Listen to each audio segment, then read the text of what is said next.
Just to touch on real quick, those 5 felony arrests, most of you probably saw the paper. Those were the kids that we caught breaking into cars. That was just one group. We've come across 2 other groups that have now been arrested and charged also.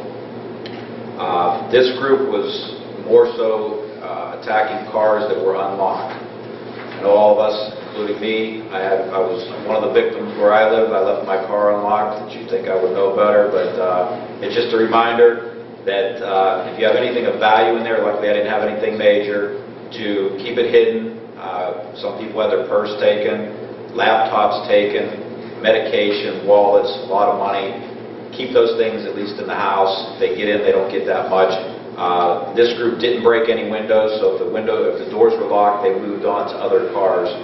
The one that was pretty interesting was over in Cobbler's, Canterbury area that they hit. It was 12:30 at night, and it was warm out, so everybody probably had their windows shut, but they were driving around.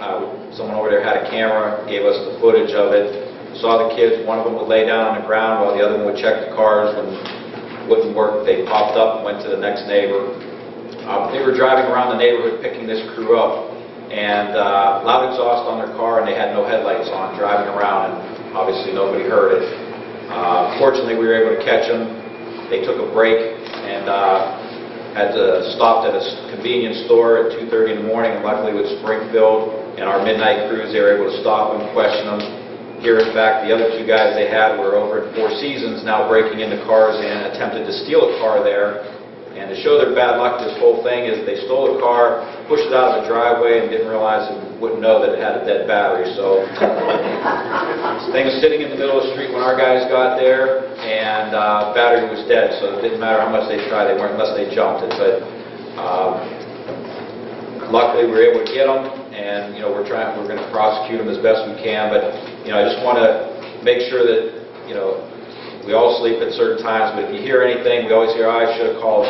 Please call us. We'd rather get there. Let's see if we find something. If we don't find something, in this case, we would have got a call. We would have been there, saw this car driving around with no headlights on, and we would have been able to maybe stop before. But they had golf bags and a lot of material, merchandise, so they had to make a pickup. And fortunately, they were typical criminals. They make mistakes, and we were able to catch them. But just want to let you guys know and pass it around that keep your doors locked. Any valuables, purses, stuff, make sure you don't keep it visible, and keep your doors locked. And please call us if you see anything suspicious. You guys know in your neighborhoods who belongs there, who doesn't belong there, and don't think. We always hear, I didn't want to bother the police, or I didn't want to call this late hours. We're here 24/7.